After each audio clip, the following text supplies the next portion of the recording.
Morning. Good morning. Well, it's great to be here. Usually I'm giving this talk, as Kelly said, in another state. Instead of being your hometown.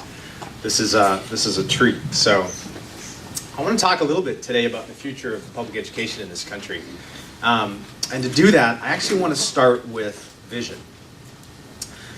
And so the question is, what's the vision for public education? And I'm going to argue that we don't actually start at the top, we start at the very bottom. We look at some of the worst performing schools and perhaps the worst performing city in the country. And the reason I think we have to start at the bottom is because if we don't actually design a system of education that meets the needs of our neediest children, we'll never have a public education system that meets the needs of all children. So what does a chronically failing bottom 5% school look like? Brenda Scott is a K-8 elementary middle school in Detroit, Michigan. It was in the bottom 5%. If you were to visit Brenda Scott, you would be immediately impressed by the building. The architecture is modern, beautiful, expansive. But the building doesn't tell the whole story. You see, last year, before we arrived, out of 832 kids, only 7 were proficient on the state exam in either reading or math. Not 7%, 7. Now, if you think I'm trumping up the story by picking the worst possible school I could find, consider this. We could have gone to any zip code in America that's in the bottom 25% income-wise. And if we were to go to that zip code, the chances of those kids getting a college degree by age 25 is just 9%. Brenda Scott and many schools like it around the country are chronically failing schools. And the number of these chronically failing schools are projected to reach 20,000 in number by next year. As these schools fall into this chronically failing category, every year more and more schools are falling in, and they're not coming out. And then an interesting thing happens a year from now. Those of you may be familiar, but for the first time in our nation's history, at least for 47 states, we're going to adopt a single set of national education standards. No longer will each of these states determine state by state what a fourth grader should know, for example. And those standards, called Common Core, are being benchmarked not to each other, but to actually the very best education systems in the world. Systems like Singapore, Finland, South Korea. And so what do you think is going to happen in 2 years from now when our kids take tests at the end of the year that are benchmarked to the very best systems in the world? The number of chronically failing schools are likely to skyrocket. And yet we have no systemic, scalable turnaround solution in the country to address that problem.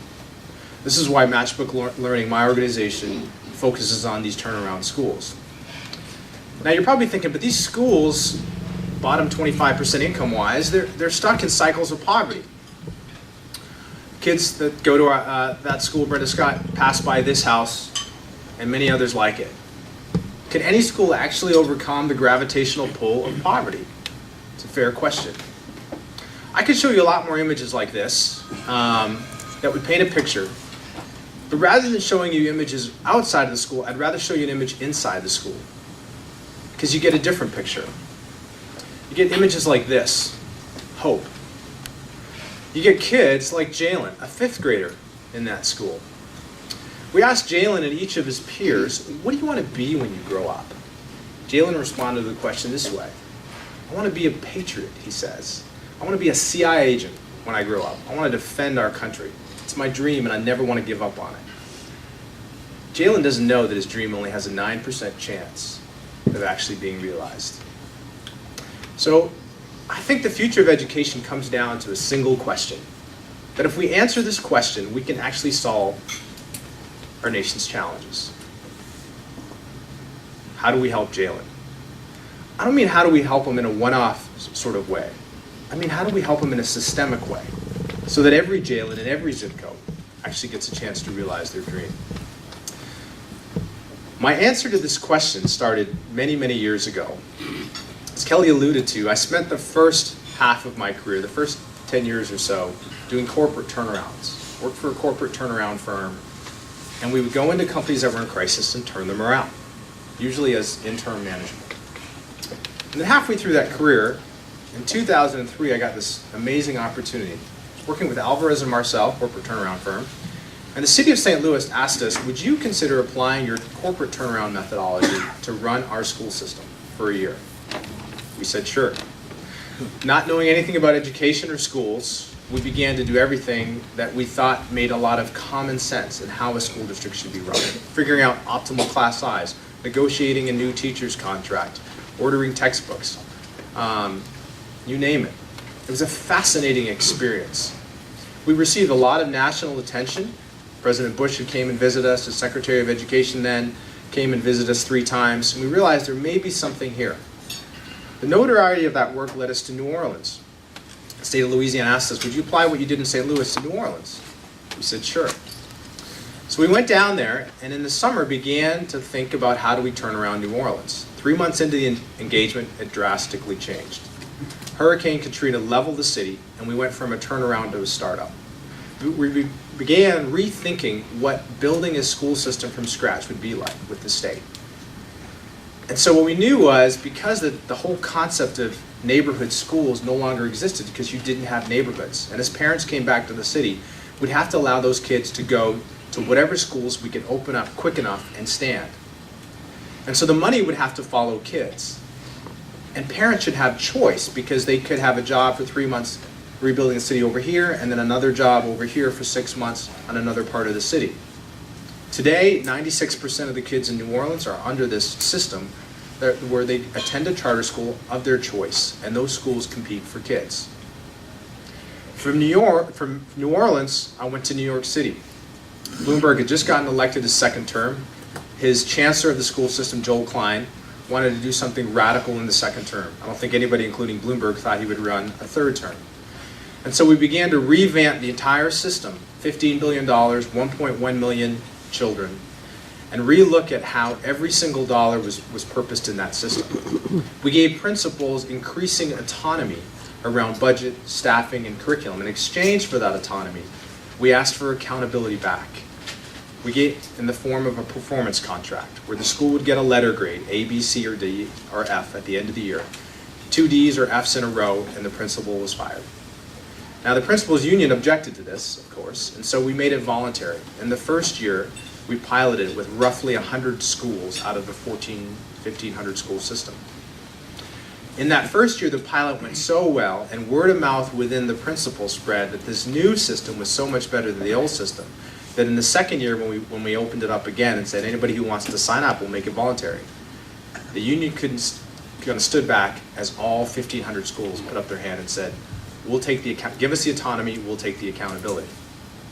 From New York City, I went to Washington, D.C. Mayor Fenty had just won an historic election. He won every precinct in D.C. And he ran on the platform of education. He said, I'll be the education mayor of this city. I'll run, and if I get elected, I will actually take over the school system from the school board, which he did. And then he hired us. And then about 3 weeks later, he hired a relatively unknown woman named Michelle Reed, who didn't stay unknown very long. And we spent our first year with her. And then from there, I went to Detroit. The state had taken over Detroit Public Schools. They'd gotten tired of the city's school system being on the brink of bankruptcy, dismal results. And so I led a team where we built a 5-year viability plan for the district. And I share these stories with you to say, at the height of this work, at the peak of sort of its impact and profile, I became frustrated. I was frustrated because I felt that the work, while impactful and high profile, truly wasn't either scalable or sustainable.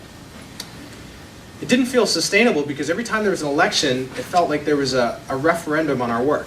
And we weren't sure if the work would continue post-election. It really depended on that leader being reelected. Change is hard in the public space, which you all know. In places where it was sustainable, like in New York and New Orleans, beyond 1 or 2 election cycles, it's difficult to scale that work to other geographic locations. It's tough to find leaders, like a Michael Bloomberg or Joel Klein, and tough to find conditions like a level 5 hurricane that allow you to start over from scratch. And so I knew that the unit of change had to move from being a school district to a school. that we needed more of a bottoms-up, grassroots approach to this if we were truly going to design and implement a turnaround solution that could scale. And frustration, if you allow it to sit and ponder for a while, often leads to insight. If I was to give you a picture of all that's wrong in public education today, and I had to capture it in a single picture, in a single image, this would be the image. I don't know if you can see this, but the picture on the left is a 1913 classroom. The picture on the right is a 2013 classroom. There's a 100-year difference between these two pictures, side by side, and yet very little else differs. We have this batch manufacturing way of educating kids today. We group them by age. We sit them in rows in front of a teacher who moves them through a printed curriculum at pretty much the same pace, sequence, and learning style for all students, assuming this linear progression in their learning and understanding. I dare you to find another industry in America that has changed so little in 100 years in the delivery of its product or service. We do know in the last 10 years alone, technology has radically disrupted and transformed entire industries. So what about technology and education? Well, in the last 10 or 15 years, there's been a significant, investment in technology in schools. Smart boards now replace chalkboards. Textbooks are being replaced by tablets. But the minute I begin to push this conversation of how technology could be disruptive really in the delivery of education, administrators begin to backpedal and say, wait a minute, this is feeling too disconnected. We don't want robots teaching our kids.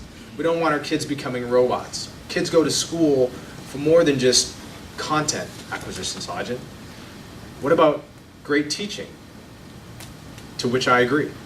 The research, and if you look at it, there's a lot of debate around public education and what works and what doesn't work, but the research is undeniable on this one point. The single most important determinant of the quality of the single most important determinant of a child's academic success is not technology. It's the quality of the teacher that stands in front of him or her. So my insight led me, and this is where I push back at administrators, and I said, you're right. Some of this technology is new, it's innovative, and therefore it's largely untested, it's somewhat experimental. But what I tell them is our model, our blended school model, is actually based on research. And the research isn't new. The research is actually 30 years old. There's a researcher named Benjamin Bloom out of the University of Chicago who in 1984 did this fascinating piece of research called the 2 sigma problem. Bloom took a group of elementary students that were being taught in a conventional way, one teacher, 30 students, lecture format. And at the end of the course, they did an assessment, and not surprisingly, these kids had a bell curve on their performance. He ran the experiment again, this time, still one teacher, 30 students. But in addition to an assessment at the end of the year, he did frequent assessments throughout the course. And he used those interim assessments to figure out, did the kids learn what we just taught them? If they did, they'd move forward, and if they didn't, they'd repeat. And then the assessment at the end of the course showed that under this mastery approach, these kids outperformed the conventionally taught lecture-based kids by an entire standard deviation. He ran the experiment one more time, and this is where it gets interesting. He did away with the teacher. He gave every student their own tutor, a college student, so not even a professional educator. And in this one-to-one basis, and these tutors used that mastery approach, did frequent assessments to figure out whether the kids had learned or not. And under this mastery-based one-to-one tutoring environment, these kids outperformed the conventionally taught kids by 2 standard deviations, or 2 sigma. So for those of you that aren't statisticians, let me explain.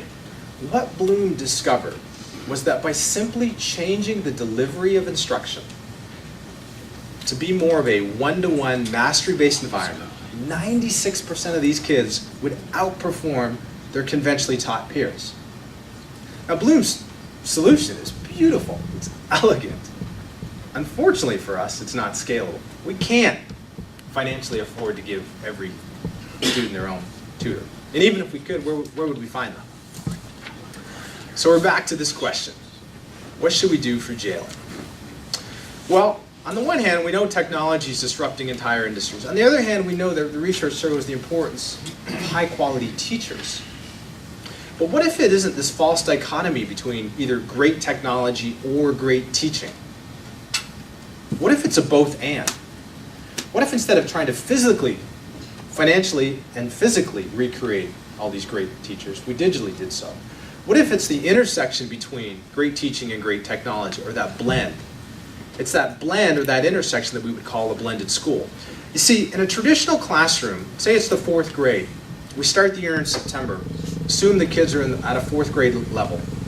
We move them through a printed curriculum, assuming there's this linear progression in their learning, and by June they're ready to go on to the 5th grade. Here's the reality, and it's painfully true, particularly for schools of poverty. If we were to assess the kids on the very first day of school in September, we'd find in that 4th grade class that there's a few kids that are ready for the 4th grade, but overwhelming many are not. They may be 1, 2, 3 years behind grade level. And then, if we take an assessment at the end of the year, in June, we'll find that some of those kids are ready to go on to the 5th grade. Many of them are not. Even though many of them may have actually made substantial gains during the year, but because of their starting point, they're falling behind. So what we did is we took a traditional classroom and disrupted it by creating a blended classroom. This is a picture of one of the many classrooms in Jalen School. This is our blended classroom. What you'll notice in this picture is that every kid has their own netbook. They're accessing content aligned to state and Common Core standards on the cloud. And there's a learning management platform that gives every student an individual learning path to start them where they are. The class itself is broken up into 4 distinct groups. Let me explain. There's a group on the far left. These kids are on their individual learning path. What does that mean? They could be listening to a lecture, doing a game-based problem. They're progressing individually on their path. They'll eventually rotate to a group at the back that's working where the teacher is directly working with those students. Direct instruction, remediation, coaching. Then they'll eventually rotate to the middle, a group that's doing project work or group work. They're applying what they just learned.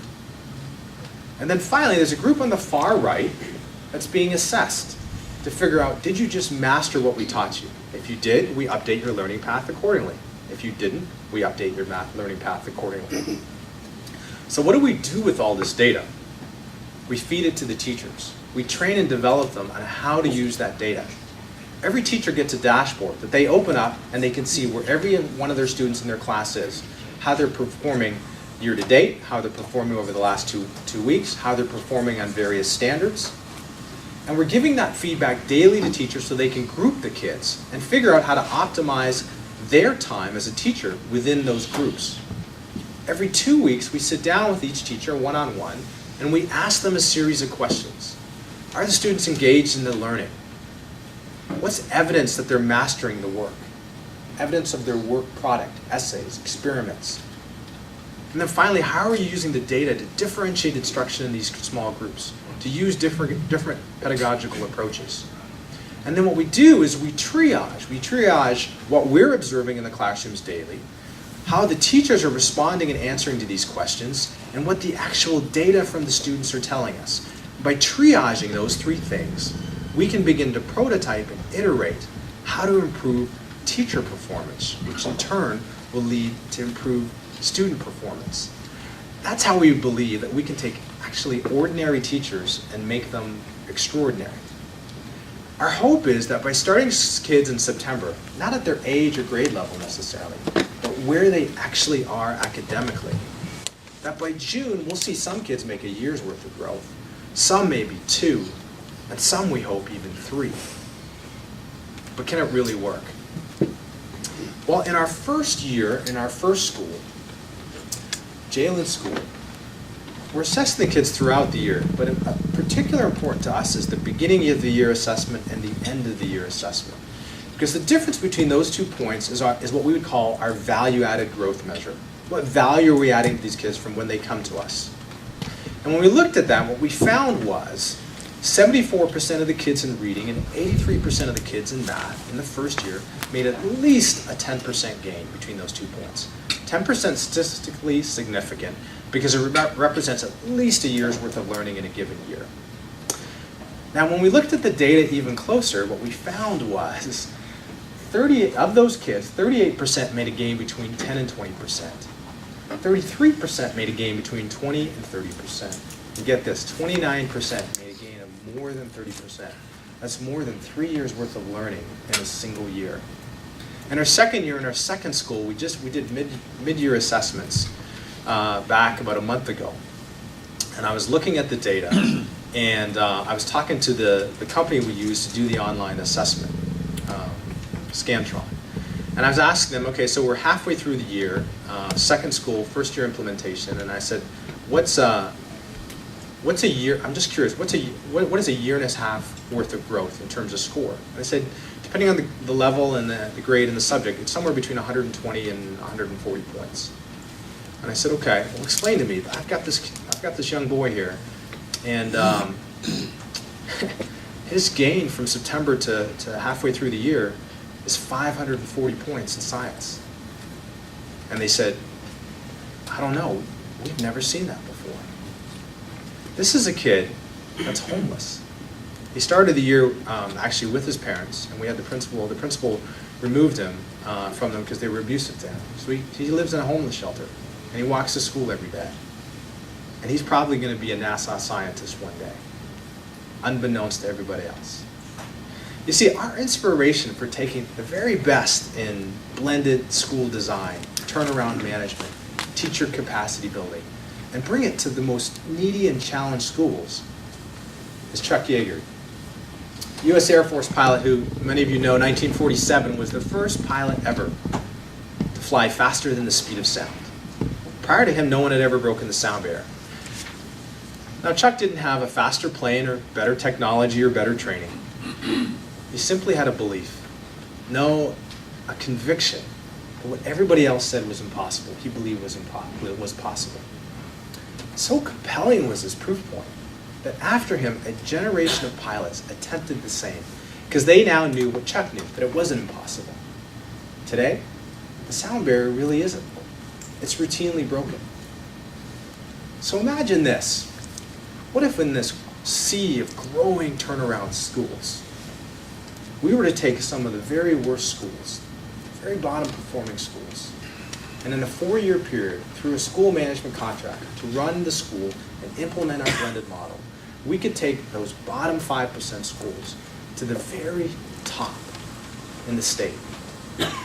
We believe those schools can be powerful proof points, and with just a handful of carefully selected ones, those proof points could become tipping points to not only transform how to turn around an underperforming school, but actually show a way to transform all schools and design a future of education. It starts and ends with Jalen. At Matchbook Learning, we believe that Jalen not only deserves to dream his dream, but he deserves to realize his dream. And when we help Jalen realize his dream, Jalen and his peers will help realize ours as a nation. Thank you.